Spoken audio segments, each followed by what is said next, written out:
Greenland, Iceland and the Faroe Islands are three island countries in the North Atlantic which either currently are or at some point have been a part of the Kingdom of Denmark. And thus all three countries do share a significant amount of culture as well as geological features.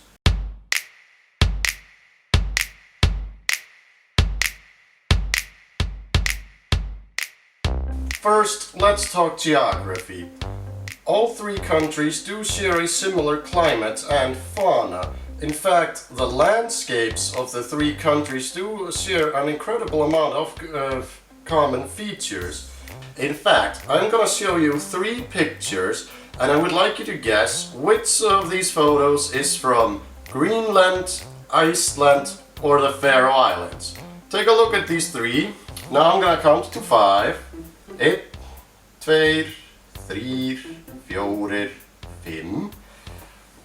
Okay, did you guess which is from Iceland and which is from Greenland and which is from the Faroe Islands? Answer is... these are all Greenland. Now, of course, all three countries also share a lot of differences. Greenland, for example, being the largest of the three, probably has the most varied and diverse landscape, from its barren rocky north to its deep green fjords in the south, and well, then of course it has all this ice. Iceland, of course, has its volcanic sites and its vast open sands, and the Faroe Islands, due to their small size, perhaps have the least diverse geography, being made up of mostly green hills, steep fjords and islets. Now, one needs to emphasize just how incredibly ginormous Greenland actually is. Greenland covers more land area than all of these European countries combined. Greenland is a full 20 times larger than Iceland. Now, of course, as most of you know, most of this vast land area is of course covered by ice.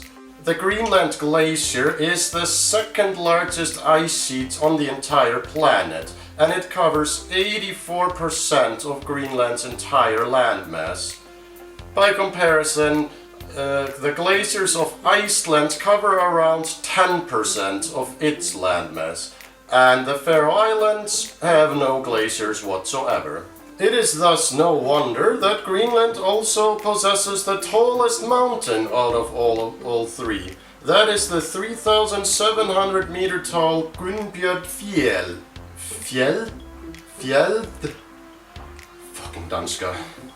Now, I may not be able to pronounce Gunnbjörnfjell correctly, however, I defy the Danes watching this to pronounce the name of Iceland's tallest mountain correctly. That is, of course, the 2,110 meter tall Öræfajökull. And the tallest mountain in the Faroe Islands is Sléttatindur, which is 880 meters.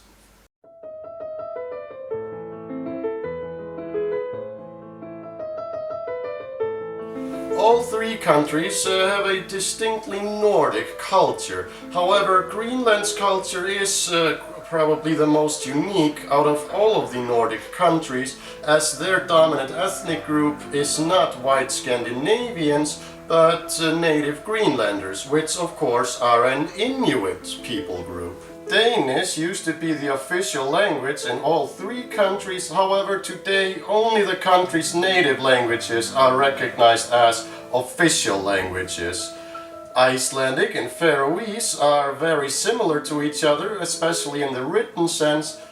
The Greenlandic language is of course not derived from any Scandinavian language, but is of course an Inuit language which is made up out of three regional dialects which are similar to the Inuit dialects spoken by the people of northern Canada and Alaska.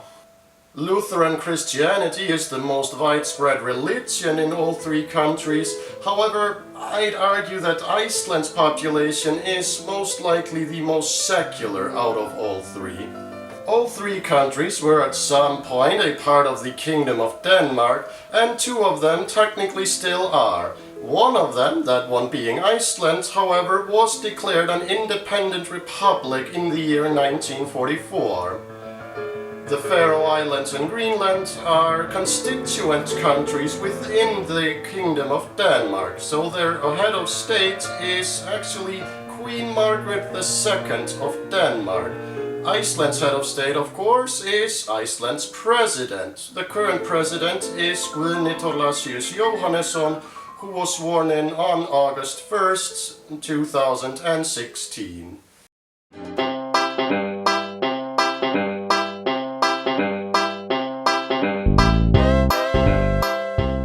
But here lies what is perhaps the largest difference between the three countries. The Faroe Islands and Iceland started to industrialize at around the same time, at the end of the 19th century. However, due to Iceland having way more farmland and thus being able to provide for a much larger population, Iceland was able to diversify and grow its economy much more effectively than the Faroe Islands. Greenland, meanwhile, remained an economically undeveloped backwater for much of the 20th century. At the beginning of the 20th century, Iceland's population stood at 77,000 people, more than double that of the Faroe Islands and Greenland's populations put together. Iceland's population reached 200,000 in 1967 and currently stands at 385,000. Almost 4 times the combined populations of Greenland and the Faroe Islands. Iceland also had one major benefit which both Greenland and the Faroe Islands severely lacked, that is, internal integration. Take another look at Greenland.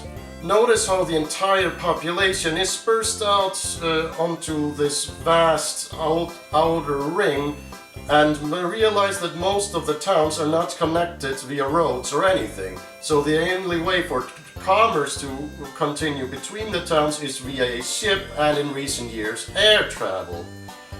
Also, the Faroe Islands, as the name would suggest, is a series of unconnected islands. Now, in recent decades, most of the main islands have been connected via a single road network thanks to tunnels and bridges. However, the specter of regionalism still lingers around, very heavily, in fact, in some areas of the country. Iceland, however, being that it is mainly just one island and not being just a rocky outer rim around a single sheet of ice, was thus able to internally integrate much more effectively and set up a highly centralized state structure. All three countries heavily rely on fishing as a major part of their economies.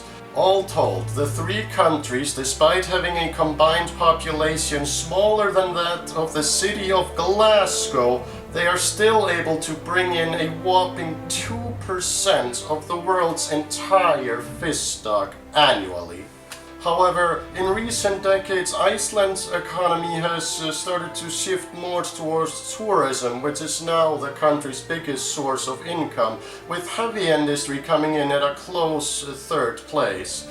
Greenland's economy, however, is still barely able to stay afloat thanks to the financial support of Mother Denmark. Now, even though there is very strong support for full independence in both Greenland and the Faroe Islands, the fact is still that both countries face massive hurdles which make the prospect of full independence rather gloomy. Greenland is still facing several very serious social problems, such as widespread alcoholism, widespread domestic and sexual violence, and a near-pandemic state of depression which a high percentage of the population suffers from.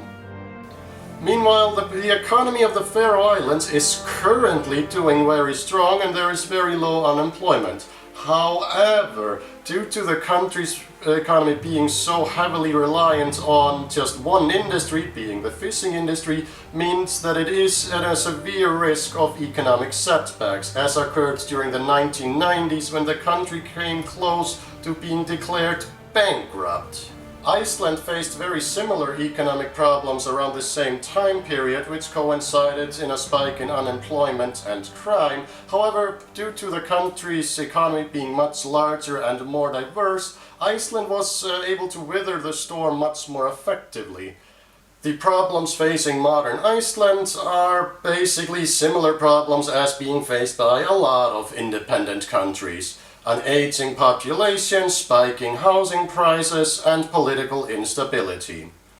Thank you so much for watching. I hope you'll like this video so much that you will like it and also subscribe, and please check out some of my other videos on Iceland related topics. You can feel free to suggest any topics in the comments. I'll take them to consideration, whatever. English is not my first language. I hope you're all doing fine. Have a nice day. Bye.